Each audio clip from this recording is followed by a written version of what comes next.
A gente tem mais uma informação importante para destacar aqui no telão para vocês, que é em relação às aposentadorias e pensões pagas pelo INSS em valores acima do salário mínimo, que vão ter agora um reajuste de 3,9%. Nós destacamos ontem aqui no News Manhã, mas em nível de uma reportagem que nós tínhamos publicado no site, agora a gente vai trazer mais detalhes para vocês. Esses valores foram oficializados numa portaria interministerial. E aqui no telão tem com bastante clareza os dados e também os valores que foram reajustados. Olha só, reajuste de 3,9% para quem ganha acima de um salário mínimo. O teto do INSS, que era de R$ 8.157,41, passa agora, com esse reajuste, para R$ 8.475,55. Os segurados que ganham acima do mínimo nacional vão começar a receber os valores reajustados a partir do dia 3 de fevereiro. Lembrando, então, reajuste de 3,9% e assim, portanto, abaixo da inflação que foi apurada no ano passado. Nós fechamos o INPC, inflação em 2025, em 4,26%. Na prática, significa que o aumento do INSS não recompõe totalmente a alta dos preços para esse público afetado pela medida. Chegou quase, né, Lívia? Mas faltou um pouquinho para... Sim. A gente tem mais um telão ainda, né? Agora falando em aposentados. Quem está perto de se aposentar precisa ficar atento às mudanças nas regras em 2026. A reforma da Previdência foi aprovada em 2019 e prevê alterações anuais nas chamadas regras de transição. Essas regras valem para quem já contribuía para o INSS antes de novembro de 2019. Vamos dar uma olhada aqui no telão, então, para a gente ver como é que ficam essas novas regras. A idade mínima progressiva sobe 6 meses agora em 2026. A regra da idade mínima progressiva é uma das principais transições da reforma previdenciária. Ela combina o tempo mínimo de contribuição fixo com a idade mínima que aumenta 6 meses a cada ano.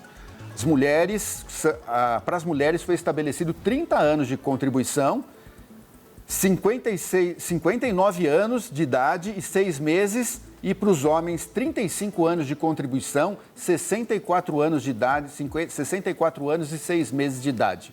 Em 2025, a idade mínima era de 59 anos para os homens para as mulheres e 64 anos para os homens. Vamos dar uma olhada também na aposentadoria por pontos, como ela fica a partir de agora. A pessoa precisa atingir um mínimo de tempo de contribuição e uma pontuação mínima, que é a soma da idade mais o tempo de contribuição. Em 2026, fica assim, então. Mulheres, mínimo de 30 anos de contribuição, 93 pontos, portanto, e os homens, mínimo de 35 anos de contribuição e 103 pontos. Já a regra do pedágio de 100% continua igual o que era em 2026. Continua igual agora em 2026, como estava valendo em anos anteriores. Dá para você perceber, você que está em casa nos acompanhando, que é um assunto complexo. A regra de transição, inclusive com muitas regras mantidas, envolvendo o fator previdenciário, com a reforma da Previdência em 2019, tudo isso, todo esse combo é confuso. São muitas regrinhas, muitas contas, muitos cálculos a serem feitos. Eu estou quase na cidade e não consigo entender, É complexo. Estou quase entrando nesse... É complexo até para a gente conseguir tentar explicar com didática para quem está acompanhando. Então, o que a gente fez para tentar ajudar quem está em casa a entender um pouco melhor? Para falar um pouco mais sobre essas mudanças, sobre esses cálculos e como todos esses cálculos afetam a vida de homens e mulheres prestes a se aposentar ou ainda que estão longe de se aposentar, mas... Que é o seu caso, Lívia, Não, você está longe, eu estou tão perto. meu amigo que ele me coloca bem mais jovem do que eu sou. Para a gente entender um pouco mais sobre todo esse processo, a gente conversa agora com o João Badari, que é especialista em direito previdenciário, que tem uma missão difícil, João, pela frente, que é traduzir tanta informação quase codificada, eu diria, viu? Bom dia, bem-vindo. Bom dia, Lívia. Bom dia, Lúcio. É o que você trouxe. São bem complexas as regras e a maioria dos trabalhadores, eles desconhecem quando vão se aposentar, qual será o valor do benefício, se vale a pena continuar contribuindo para o INSS. Então, muito importante esse esclarecimento. Essas regras de transição que vão aumentando e acrescentando 6 meses a cada ano, elas também são difíceis de entender. Agora estamos entrando em 2026. O que diz em relação a 2026 essas regras de transição? São duas que dizem, né? que Essas mudam. regras de transição. Nós temos mais regras de transição. Nós temos, por exemplo, o pedágio de 50%, para aquele trabalhador que faltava menos de 2 anos para se aposentar antes de 13 de novembro de 2019, que é quando mudaram as regras previdenciárias, quando ocorreu a reforma da Previdência, ele tem que cumprir um pedágio de 50% e consegue se aposentar, pedágio de 100%. Essas regras foram mantidas. Porém, anualmente, mudam algumas regras. E nesse ano de 2026 nós tivemos a regra de pontos sendo modificada. Como funciona a regra de pontos? Você soma a sua idade com o seu tempo de contribuição. Subiu 1 ponto do ano passado.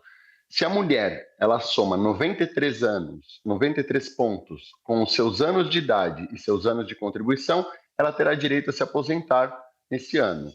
Se o homem soma 103 pontos com a sua idade mais o seu tempo de contribuição, ele também terá direito. Importante, se você já cumpria essa regra no ano anterior ou em anos anteriores, o seu direito é adquirido. Você pode se aposentar com a regra lá de trás. Outra regra que muda, idade mínima progressiva. As mulheres precisam ter 30 anos de contribuição e os homens 35. Aí, do que precisar as mulheres chegarem aos 62 anos de idade, nesse ano de 2026, elas precisam de 59 anos e 6 meses. Os homens, 64 anos e 6 meses. Ano que vem, para os homens, já se torna a regra permanente, que são os 65 anos. Então, essas são as principais regras que o trabalhador tem que conhecer para buscar a sua aposentadoria. Aqui um ponto importante. O simulador do INSS, se você tem acesso por via de smartphone, por via de computador, a um aplicativo ou ao site Meu INSS, ele pega todos os seus dados, todas as suas informações cadastrais e calcula o momento que você vai conseguir se aposentar. Ele diz para você qual a regra mais próxima da sua aposentadoria, se já faz jus a uma aposentadoria, qual será até mesmo o salário de benefício. Mas aqui eu trago um ponto para vocês. Nem sempre os valores estão atualizados de salários de contribuição. Seu tempo de contribuição pode estar faltando uma empresa ali que você trabalhou e esse tempo vai fazer falta. Por isso é importante verificar com atenção todos os vínculos e salários contribuídos. João, você citou esse site, né, o aplicativo do Meu INSS, ele é muito bom mesmo. A gente coloca lá o tempo que já tem de contribuição, a idade, e ele te dá várias opções lá de aposentadoria, né? Só que ele dá tantas opções que é difícil a gente saber qual seria melhor para a gente. Como faz para escolher e definir qual seria a situação mais interessante para a pessoa reivindicar a aposentadoria? Lúcio, ótima pergunta. Por quê? Muitas vezes nós nos iludimos que o maior valor de aposentadoria é a melhor aposentadoria. Eu explico por quê. Vamos pensar numa pessoa. O senhor Lúcio foi pedir uma aposentadoria e ele viu que em uma regra ele receberia R$ 3.000. Em outra regra ele receberia R$ 3.200. Obviamente que a de 3.200 é mais vantajosa financeiramente, o valor é maior. Porém, talvez para ele alcançar essa regra de R$ 200 a mais, em torno aí de 8% do valor da aposentadoria, leve 3 anos. O que você vai receber durante esses 3 anos de benefício, contando o 13º, não compensaria esses R$ 200 a mais. Por isso tem que ter muito cuidado. É algo extremamente técnico, contábil, onde você precisa saber até mesmo se no tempo aquele valor a mais vai ser pago, vai conseguir alcançar aquele valor a mais para valer a pena para você. Eu aconselho a sempre consultar um especialista, porque a aposentadoria é para o resto da vida, e nós sabemos o quão difícil se faz a vida do idoso brasileiro. Nós tivemos há pouco vocês trazendo sobre o aumento do salário mínimo na aposentadoria, o aumento do teto, ele não acompanha nem mesmo a inflação. Ao longo dos anos, a recomposição se torna cada vez menor. Então, a importância de você obter o benefício previdenciário mais vantajoso, porque ele vai te acompanhar até o final da sua vida. Diferença significativa, né? Foi bom você tocar nesse ponto, João. A gente mostrou aqui no telão. Nós tivemos um reajuste para aqueles aposentados que ganham acima do salário mínimo de 3,9% para uma inflação que fechou no ano passado em 4,26%. Então, para quem não ganha muito, para quem ganha pouco, é uma diferença muito considerável, muito significativa. E aí, eu queria te perguntar uma coisa um pouco mais abrangente, para além dessas regras que a gente está discutindo, que é sobre a possibilidade de discutirmos em nível de Congresso Nacional uma nova reforma previdenciária. A tendência de rombos cada vez maiores ano a ano só aumenta e preocupa cada vez mais. Eu estou com dados aqui para compartilhar com a nossa audiência que o déficit no regime geral de previdência social cresceu 7% no ano passado, em 2025. Somou 307 bilhões de reais, isso de janeiro a outubro, contra 286 bilhões nesse mesmo período em 2024. E agora, para 2026, a expectativa do governo também, para esse rombo previdenciário, é de um déficit de 328 bilhões. Então, a gente vem numa crescente de rombos. E aí muito se discute sobre a necessidade de rever essa questão previdenciária. São tantas as regras. Aquela reforma já não surtiu efeito, né, Lívia? É o que parece. É isso mesmo? É a análise que você faz? Precisamos de uma nova reforma? E como ficaria a vida dos aposentados? Porque pensa-se muitas vezes nos cofres da União e para quem precisa receber para sobreviver. Perfeito. Não, esses dados, esses cálculos são muito controversos. Por quê? Porque as fontes de receita da Previdência são diversas. Não é apenas o empregador ou o empregado. Se vocês entrarem no portal da Transparência, vocês vão verificar que anualmente a Previdência brasileira ela é superavitária. Ela arrecada mais do que ela gasta. Por quê? Porque são muitas fontes de custeio que vão para a Previdência. E quando nós consideramos apenas as contribuições do empregado, do empregador, com o tanto que gasta de benefício, aí tudo bem, ela fica no negativo. Mas quando nós verificamos todos os fatores que trazem recursos à Previdência, nós vemos que o cálculo não é esse. É só entrar no portal da Transparência, esses dados são públicos. O que acontece? O governo já está trabalhando para isso. O governo anterior trabalhou com a reforma, o governo atual, a fiscalização feita pelo INSS, as fraudes combatidas contra a instituição. Nós temos aqui também maior cobrança aos devedores. Então, uma melhor gestão do sistema previdenciário é a solução, e não colocar essa conta no bolso do trabalhador, no bolso do aposentado. Nós temos dados trazidos até mesmo pela Previdência Social brasileira, o quão importante é a Previdência para a economia brasileira. O aposentado, ele gasta no comércio.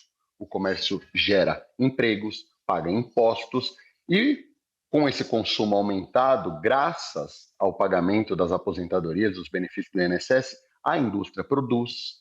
Isso também gera contratações de empregados, o número de desemprego diminui, o aumento nos impostos. Nós temos dados que demonstram que a cada R$1 investido em previdência social, mais de 1,20 retorna para os cofres públicos, aquece a economia nacional, porque não é um gasto, é um investimento. Nós tivemos as grandes potências mundiais, vou te dar um exemplo, Estados Unidos quando quebrou em 29, a Europa para se reconstruir nas 2 guerras mundiais, e até mesmo no Brasil, com auxílio emergencial na pandemia, onde você percebe que o dinheiro no bolso do pobre é ele que aquece a economia. Por quê? Porque ele gasta no mercado, ele gasta na farmácia, ele gasta com vestuário, e tudo isso faz a roda girar. Então, o interessante não é você pensar em restringir direitos do trabalhador e do aposentado, e sim uma melhor fiscalização, porque a Previdência Social brasileira ela é muito forte, ela é muito sólida, muito consolidada. A gente não pode fazer nenhum outro desavanço, retrocesso social que tire a credibilidade do nosso sistema, que é copiado mundialmente.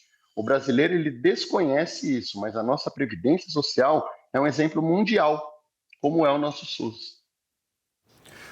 João, a gente agradece muito sua entrevista aqui, nosso tempo está apertado, mas acho que a principal dica que você deu, pelo menos para mim, no meu caso, é consultar um especialista, né? Para poder ver qual a melhor opção que você tem, porque, porque são muitas regras, é complicado para a gente conseguir entender o que é melhor para cada pessoa. João Badari, especialista em direito previdenciário, muito obrigado. E as portas estão abertas aqui para você voltar a explicar para a gente essas situações todas da aposentadoria e da reforma. Muito obrigado. Lúcio, Lívia, sou eu quem agradeço. Um ótimo dia para vocês e um abraço.